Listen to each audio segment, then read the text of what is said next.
We started at 8 o'clock. It's about 10 to 10, 5 to 10. A lot of talking at you. I'm gonna promise you that I will stop talking by 10:15, and we'll have 15 minutes of back and forth then. And if you want to talk along the way, please do. It's a small group. Let's make it as conversational as possible. A lot of the value of these sessions is talking with each other when you come to these kinds of conferences. A lot of what I'll say is available in print or on the internet somewhere, but let's look at it, as much of it as we can, and then talk together about it. I live in Madison, Wisconsin, and one of the governors of Wisconsin a while back, Lee Sherman Dreyfuss, who was a former chancellor of the University of Wisconsin, Stevens Point. Stevens Point is in the middle of the state, and Lee used to like to say that Madison was 35 square miles surrounded by reality. So maybe some of you have that same feeling about Austin. I don't know. It's the university town, the state capital, right? And sometimes feels like it's not really a real city, not really a real place. Word or two beyond what Mary said about my background, specifically with boards. So I worked for the New York State Board of Regents for a number of years, big coordinating board, K-12, the professions, higher ed in New York. I worked for the SUNY system board for a number of years. That's 64 campuses, over 400,000 students, 40,000 employees, a huge system in New York. And for a while I was secretary of the board, secretary of the university they call it, but working directly with the trustees. And then at the University of Wisconsin we had 18 trustees, 2 student trustees, a traditional aged and non-traditional aged student trustee, and I worked with them for almost 10 years, as Mary said. So what I'll say to you here today is based really on best practices as the Association of Governing Boards would deem them, and filtered through my own experience, and they may not all be right. I mean, based on the experience you already have, you may think some of these things don't make sense. So let's speak up if you get to a place where you feel that way, and that'll serve as a basis for some good dialogue. There's a report out from the Association of Governing Boards, which they published in 2014. It's called Consequential Boards. And I excerpted a few quotes from it for you. It has some strong opinions. You'll see here, the premises behind shared governance have been disconnected from its practices at most institutions. Respect for a delineation of roles among boards, presidents, faculty members is broken down, and what some observers call role drift.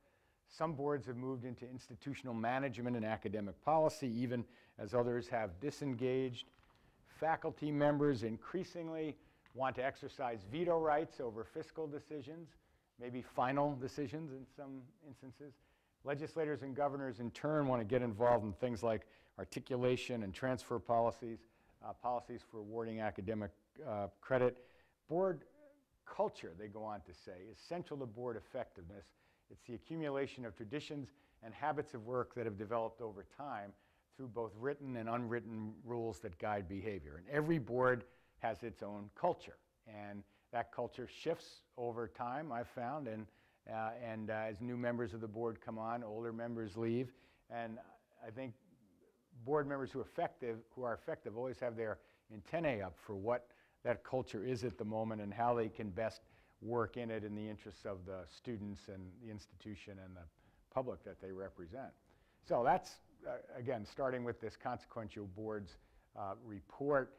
It was a National Commission on College and University Board Governance from 2014.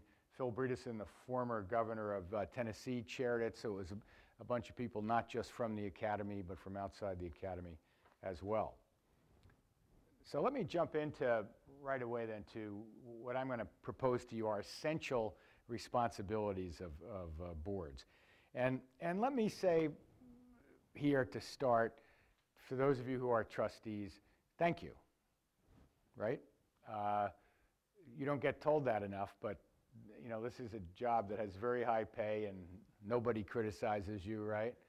I always would like it when I'd get people who are mad at my board would write and say, yeah, they made another lousy decision. Why don't you cut their salary? And I always say, well, you know, half of 0 is 0. We can cut the salary as much as they like. So, you know, you will have some arrows in your back by the time your service is over with, and you don't have to put yourself out there like that, and those of us who manage the institutions appreciate your doing that. That just put me in mind of Oscar, you know what Oscar Wilde said about friends?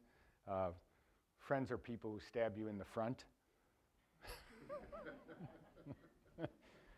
So you'll have some stabs in the back and maybe in the front before you're done, but it's worthwhile service you're doing for wonderful institutions that have all of these effects on the students who graduate from them and attend them that we can talk about later if we have time, but you know how powerfully positive those effects are, and on economic development for all the citizens in the state.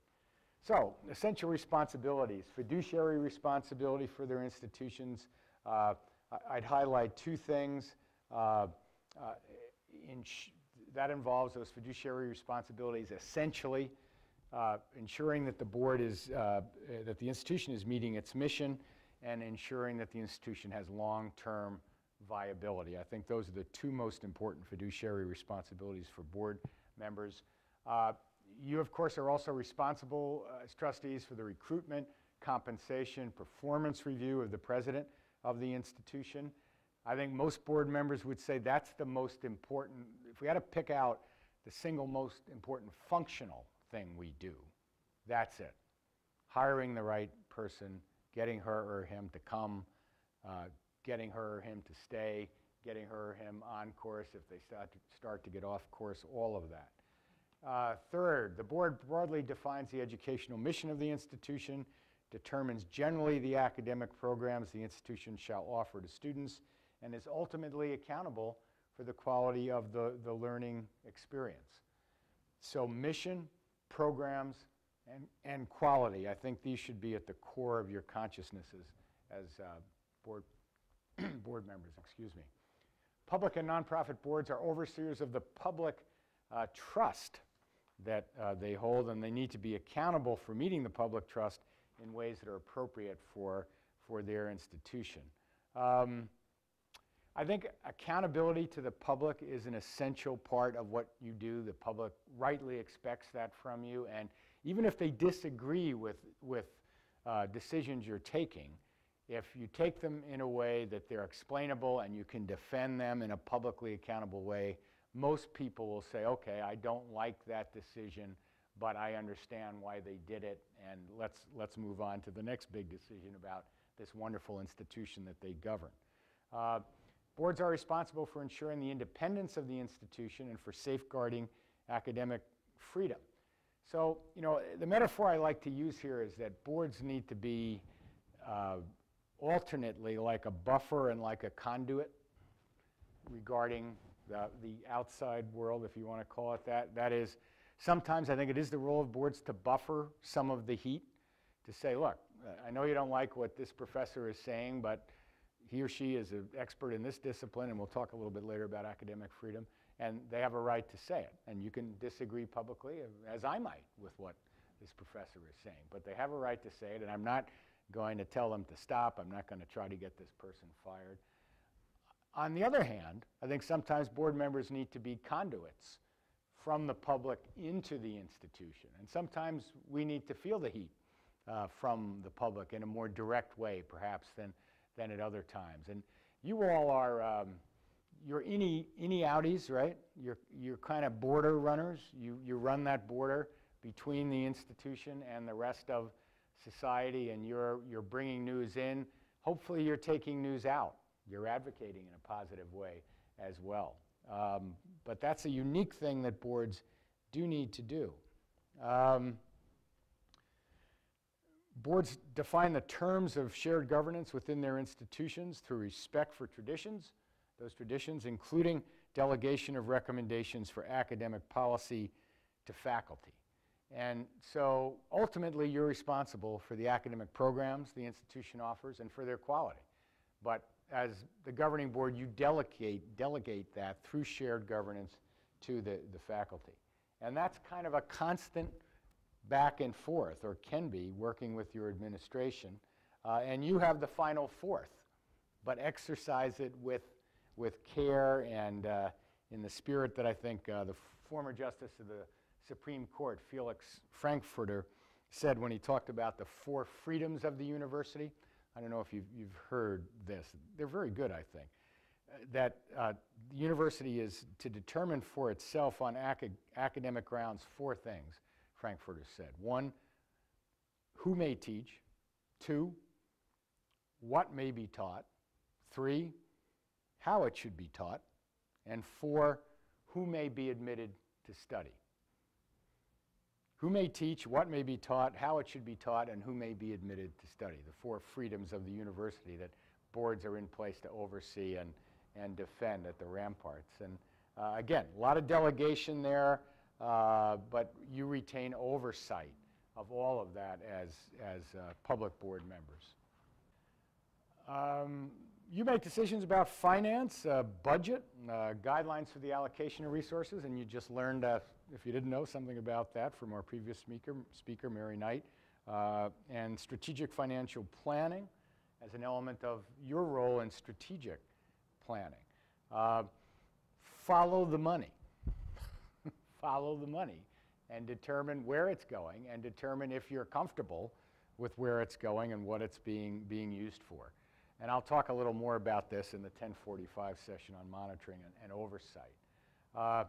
Boards are responsible for reaching out to multiple constituencies, internal and external, to maintain a respectful and open flow of communication between relevant stakeholder groups. And some of the members of our first panel this morning, Gerald, I think you touched on this issue and others. So when you think about it, who are these relevant stakeholder groups, right? Students, certainly, faculty, staff, alumni, donors, prospective donors, athletics boosters, governors, legislators, mayors, county board members, business leaders, nonprofit leaders, other community leaders, the media, perhaps the federal government, and on and on and on. And this is a way the university is different from a business, right? It's one of the ways. The university is not a business with a defined customer base in the same way a successful business has and can identify. Universities, I like to say, are more like cults with a far-flung, eclectic following of true believers and heretics, all of whom believe something different about it.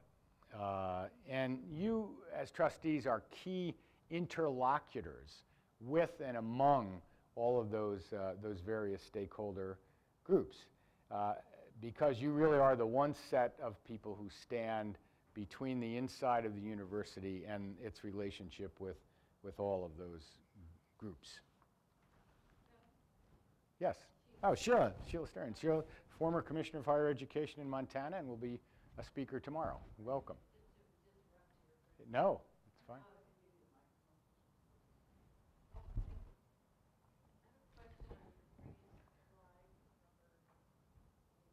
Okay. Mic'd up. Here we go. That is such an important part about reaching out to multiple constituencies. But Kevin, in your work, as in mine, have you run into kind of the balance issue between board members who decide to do that on their own, and then those that realize to a certain extent you need to really do it as a whole board?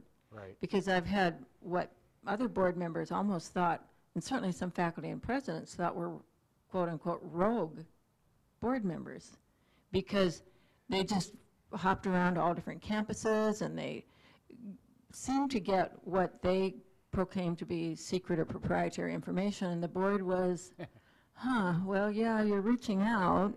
That is, essential responsibility, number 8. But is that quite kosher the way you're doing it, or is the board responsibility as a whole to do some of that or most of it? Yeah. I'd like your take on that. Great.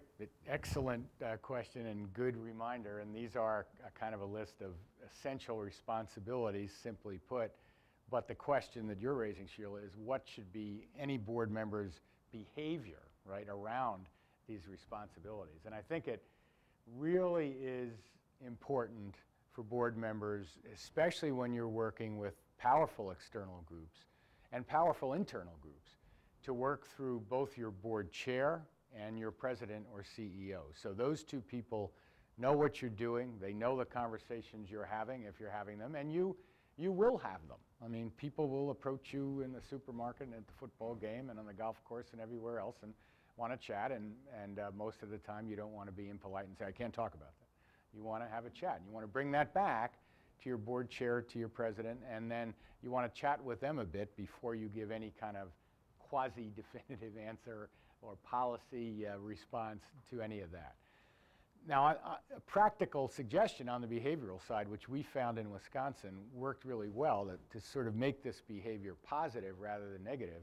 So what the board chair and I would do every year is we would assign regents to a particular campus in the system and say, you're the president's buddy at the University of Wisconsin-Whitewater this year.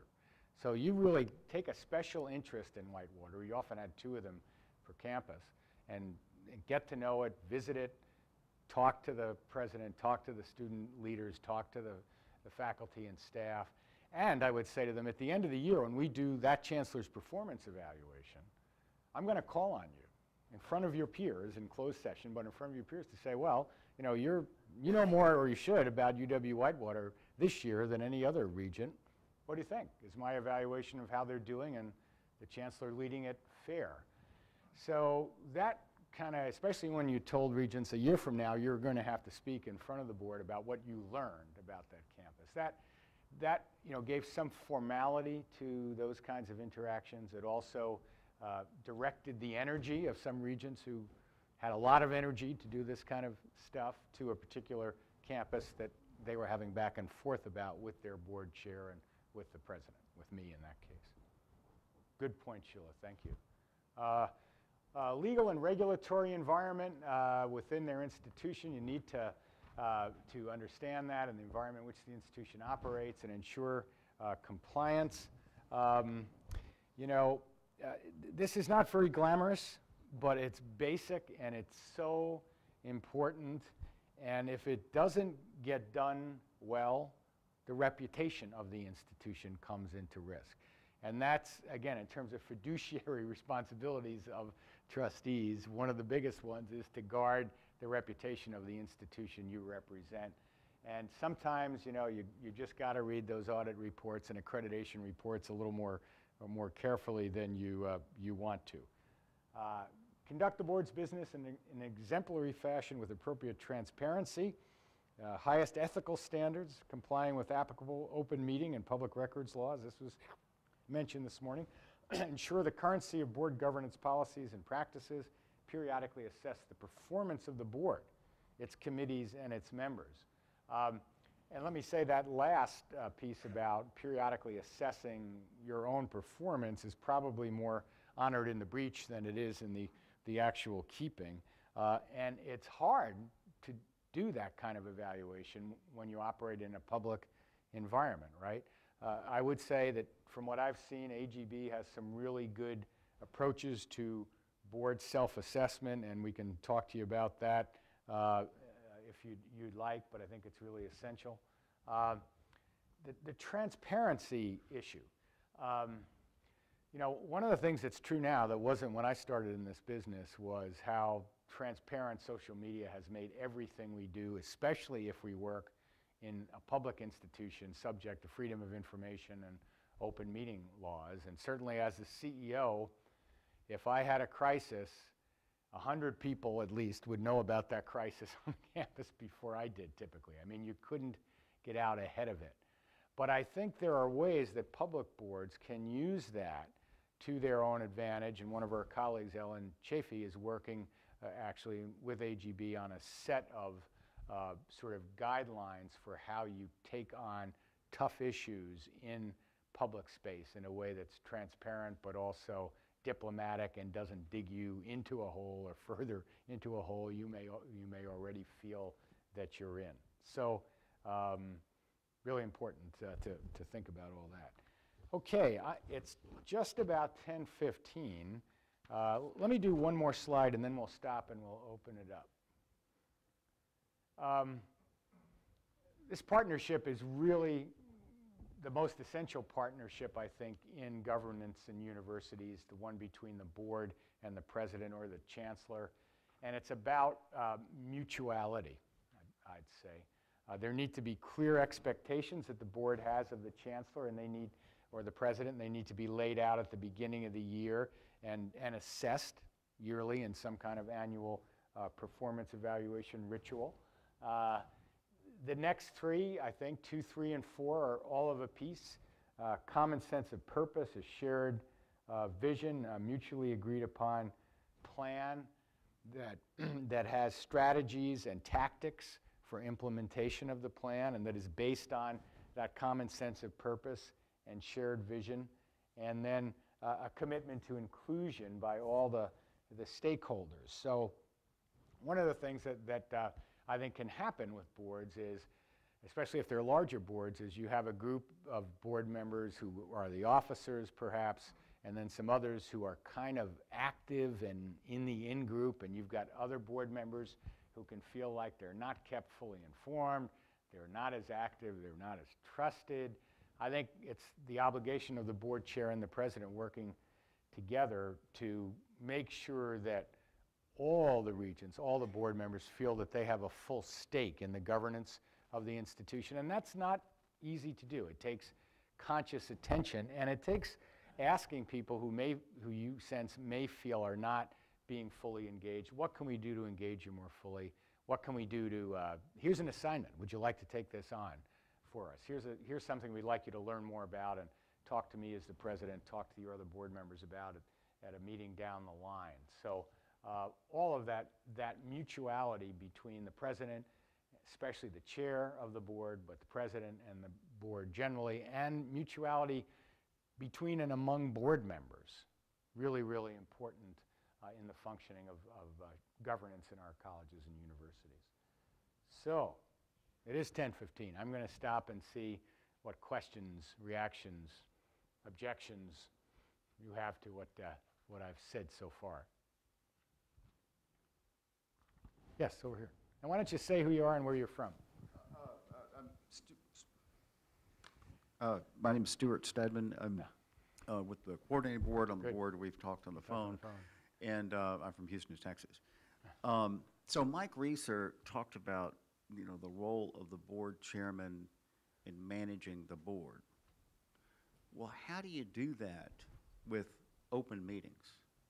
I mean, how do you get engagement, from all the board members? How does the chairman do that? When, you can't really talk to a majority, because then that's an open meeting. Or you can't even talk individually about the same issue, because that's a walking meeting. Right. Walking quorum. Really good question. And, I think open meetings laws and freedom of information laws in a democracy are basically a good thing. But unless you figure out how to use them for positive purposes, they can kind of make the management of the university, the governance of the university, much harder than it needs to be, and the relationship between management and governing much harder than it needs to be. I'll give you an example of something we did that I think gets at your question, Stuart. And again, let me say this was legal to do in Wisconsin with our state open meeting and freedom of information laws, and you need to always check with your lawyers, given the laws in Texas, to know how this would fly. But so, and it grew out of a problem because we got criticized a number of years ago, this is before I became president, because the board chair used to call up kind of a third of the board serially before each meeting to say, and they do conference calls, and then sometimes you would wind up with a majority of a particular committee on a conference call inadvertently, and so it got dicey. We stopped doing that, and we started to do this, which seemed to work pretty well. So before each board meeting, the president or the chair of the board, the vice chair of the board, and I would divide the board up into thirds. And we would each personally call a third of the board and say, okay, materials are out, you've seen what the issues are, what's on your mind? What questions do you want to ask now that you don't want to ask in public, so you better understand where we're going with this, and we can have a conversation in public that's substantive and you feel like you're grounded and understand the framework around this issue. And then with each board meeting, we'd rotate those thirds. So after 3 board meetings, each of us would have talked individually to each board member about what was coming up in a board meeting. So that was one way to try to work with those laws. That's a really good idea. In fact, we need to run that up to Bill Franz to see if that's even legal. Yeah, I don't know if it would be here. But we could ask that. In most states, you know, the president or the board chair having an individual phone conversation with another board member passes muster in most states, but it's good to ask the attorneys. Other questions, reactions? Anything I said not sound like it makes sense? Do your boards, think about this, do your boards work the way I'm suggesting they ought to, or what variations are there out there now that you've experienced? We'll go to Sheila as a question, I think. Did you? You recommended and you asked, and that was, again, if it passes muster in different states, but the most skilled board chair that I ever worked with over a lot of years was one who, you know, just chatting was his real strength, and he had a really good car radio, and he was driving home from every board meeting. He'd call a couple board members, especially if they'd been quiet, and he'd say, you know, how was the board meeting? Any questions? Anything that you'd like to be better briefed on next time? Anything we missed? But it developed into what you described. Never more than, no conference calls. It was just casual. It was relationship building as much as anything by the board chair. But when you have bigger boards, to do it a little more systematically, if that's allowed, but just one-on-one, both either prior or after meetings, just enriched the relationships and confidence of every board member, just immeasurably. So I think what you did was really, Kevin, brilliant. Of course, I always think you're brilliant. But if the attorneys in particular states, some states are just sort of remarkably tight. You just, 2 men on the same board can't even go in the same restroom at the same time. I mean, it's just sometimes can be that ridiculous. But if we've gotten to the human interaction stage where you cannot talk one-on-one in a systematic way that you're not preempting, you're just identifying the issues that a board member has felt uncomfortable about in the previous meeting or the one coming forward. It's not that you're solving it or plotting it. So I just want to commend you on that solution. Our board chair was really on the right track there, but it really sounds, good. If it works, like a good one to me. Thanks, Sheila. Another example here that can get dicey that we have been able to keep doing because we haven't been challenged yet, I guess, but we, before the board meeting, if we had it in Madison, we'd always have dinner at my house, the board and the chancellors and some staff from the system. In Minnesota, our state right to the northwest, they have gotten to the point where those dinners need to be open to the press. So they have tables set up at the president's house, and then they have tables set up kind of in the foyer, I guess. I've never been at one of these for the press, some of whom come in and sit, and we'll chat. They don't eat or drink, but they're there. How often they come, how many of them come, I don't know. But I think those kinds of dinners have become a source of some attention in some states around freedom of information and open meeting laws. You know, we had always said these are social events. No policy is going to be decided on at this meeting. And so far, we've been able to avoid any criticisms and keep doing those. But I know in some other states that's not been true. So you really do need to be careful around these things. But back to Stuart's point, we need to keep finding ways to help the board develop policies in a thoughtful, good way and talk to each other. And Sheila mentioned the word trust. I mean, so much of whether a board functions well, any board, this is true in business, not just in the university, is do they trust each other?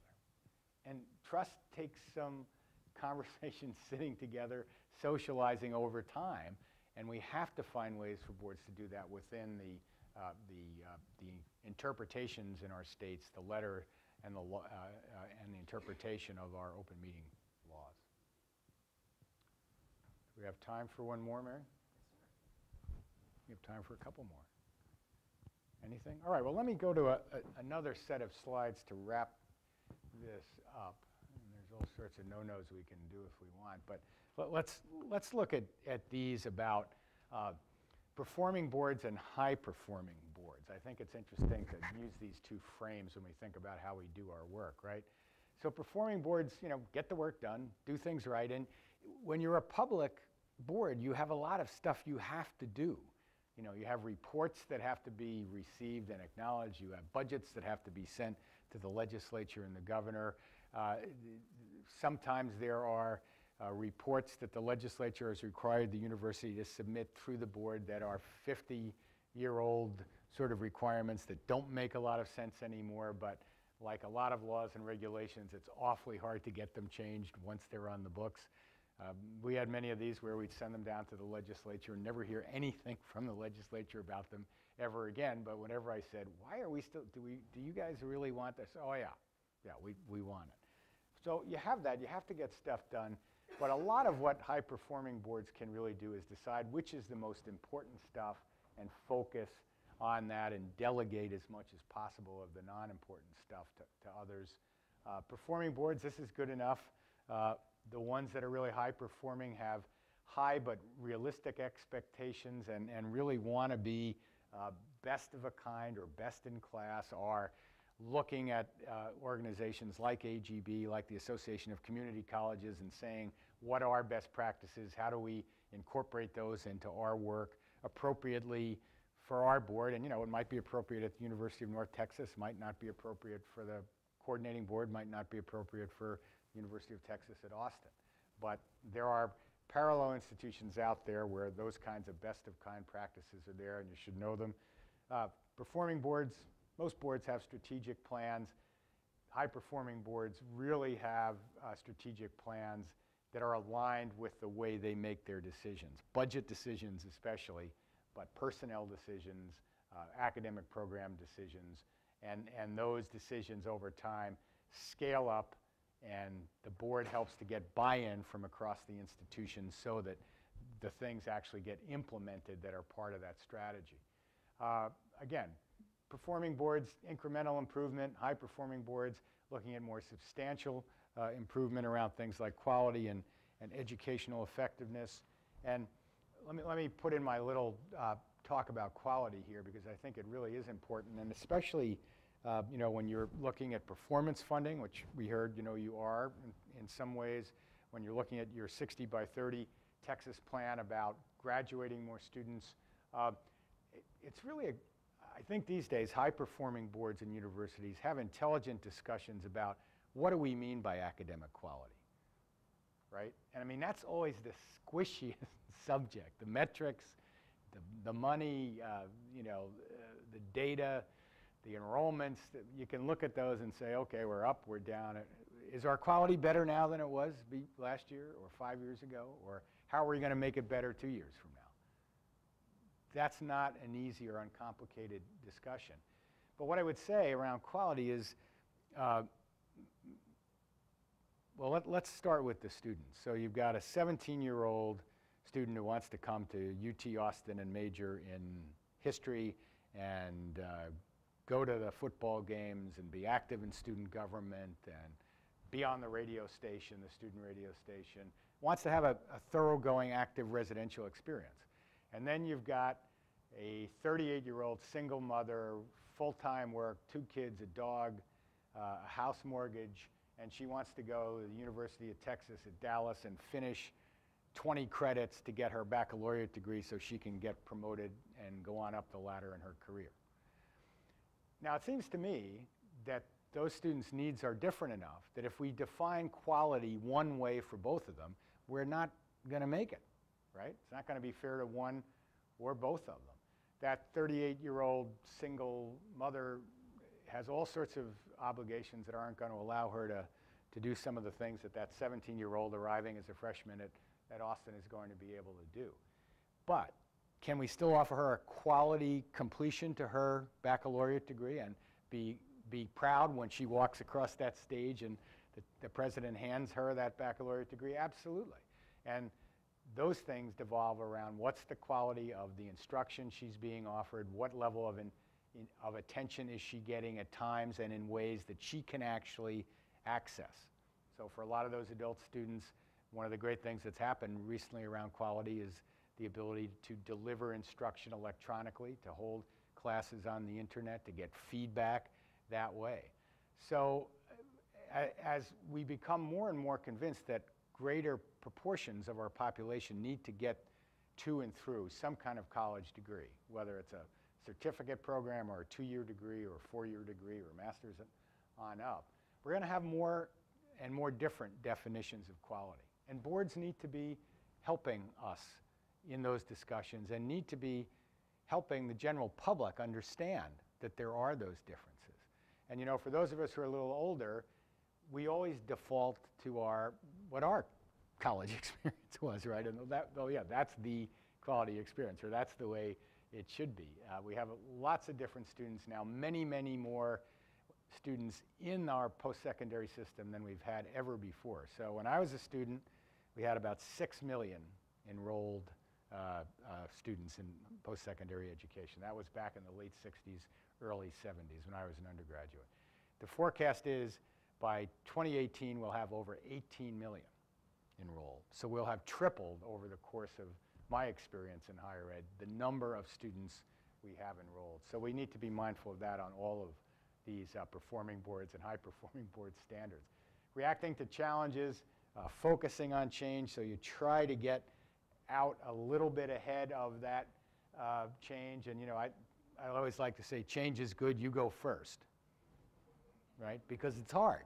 And it's hard for boards to effectively implement change in institutions that have strong cultures and have been really quite successful in doing what they're doing. But focusing with your leadership on responding to some of those things we talked about around the changing nature of students, for instance, rather than just reacting to the challenge when that 38-year-old tax-paying citizen comes and says, your university doesn't have anything for me. I can't come here Tuesday, Thursday between 9 and 12 and take this class. What are you doing for me as a taxpayer, right? Adequate finances, financial strength and productivity, growing, productive, entrepreneurial, aligned with the vision, all those good things. Performing boards seek and get positive recognition for their institutions. High-performing boards are always thinking about where is the reputation or brand nationally, in the state of Texas, nationally, throughout the world. How distinctive is it? How important is it? One of our morning panelists mentioned this. Performing boards tend to work sometimes on anecdotes, and the really high-performing ones work on what really matters in terms of scorecards and transparency and metrics. And again, this is a simple one, but there are still too many trustees who kind of think attendance is what they do rather than really being engaged with a full commitment to the mission and attention to its top priorities. This is a hard one for me to say. Performing boards defer to the president. I mean, I like that as a former president. But the really high performing, or the performing boards defer to the president. The high performing boards, it's integral leadership between the president and the board with shared goals.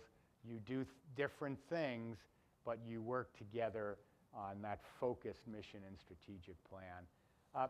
Performing boards, hopefully, are cordial with each other, but the high-performing boards find out how to use that magic of dialogue, critical dialogue often, where there's constructive criticism, where the conversations are really informed by the data you want and need, and we'll talk about that in the next session, and where you're unafraid to have plain talk.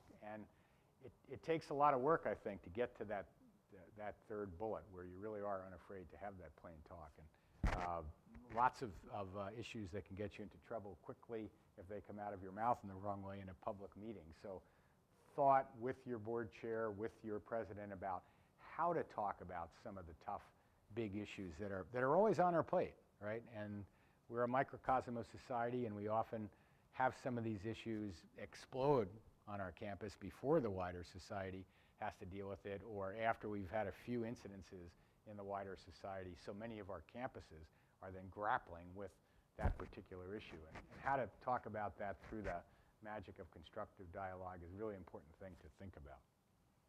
Okay, we are a little beyond 10:30, Mary. Any final question or comment, reaction? Yes, and say where you're from. And Good morning. My name is Eric Tomas Castillo. I'm the assistant dean with Springfield College, and I am very interested in your parts of your presentation where you talked about board development and board responsibilities. I think to myself, so I'm located in Houston, Texas, and we're the third largest city in the country, second most diverse in the country. And what I witnessed in previous institutions that I've worked at is the board representation doesn't always reflect the communities in which institution is serving.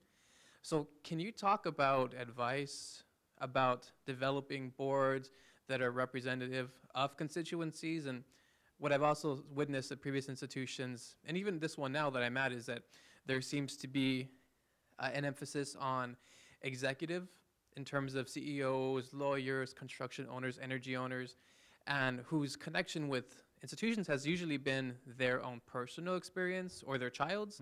So then when we talk about shared governance, and although they delegate certain responsibilities to faculty, when a faculty's expertise is within this area, how do they reconcile that when there will be, and there's always bound to be friction? well, thanks. You have a number of questions in there, but let me try to really go at the first one about the diversity and the makeup of boards. So in public boards where the governor is appointing most of the members, the relationship between the board chair and the president between those two people and the governor is crucial. And hopefully if you have a good relationship, you can say, look, boy, we've got an awful lot of these on our board. We need some more of those. And the next time you appoint somebody, can I help you look for good people who will fit the more of those category? And I've seen that work with governors. I've seen it not work with governors. A lot depends on what the governor thinks he or she wants to do with her or his appointments and the relationship between the board chair especially and the president. And all I'd say is I think it never hurts for the institution and the persons of the board chair and the president to express to the governor what they think they need, where their strengths are in the current membership of the board and where they have some deficits in the current membership of the board. On just a funny anecdote to finish off. So on the issue of, regents get appointed or board members get appointed and they may really only know their own experience or their child's who's been at a particular institution. And so when Tommy Thompson was the governor of Wisconsin, a multiple term serving governor, and then went on to be secretary of HHS at the federal level, so he was in for 3.5 terms. He appointed a lot of regents and technical college trustees. And he always used to complain. He'd say, I appoint these people and they go down there meeting to the university and then they go native on me.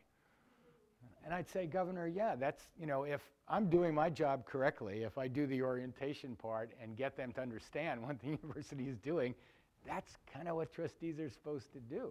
And you are then walking, again, that's one of the aspects of the border patrol function, right? You're walking that fine line between the appointing authority, to whom you are loyal and want to be loyal and ought to be loyal, and the interests of the institution. And lots of times they align, but if you're on a board for any length of time, there will be instances where they don't align very well. And then the question becomes, can you as a trustee say to the appointing authority, if it's the governor, look, we've got to go this way for these reasons, and I understand that you won't like it, but let me explain why I think we need to do it. Those can be tough conversations, but they're part of the role, especially of leadership on a board at some point if you're on for a fairly lengthy term of service. Or the reverse. You tell the institution, hey, look, this is a political reality, get over it. Absolutely. We're going to go in a different direction. I mean, that's the business too. That is. That's the conduit and buffer metaphor that I was using. Sometimes you want to be a conduit and let that heat in and say, look, we really think the society's demanding this. The difference is politicians have their careers and we all do. And part of what boards sometimes have to make decisions about is this really about this person's career and will not be good for the university? Or is this about a real societal need that this elected politician is representing to us and we need to get off our butts and move on it in the university? And there are two different scenarios there. Yeah. What's that? Yeah, I know. I've had lots of governors who've been friends. So. Okay, are we done?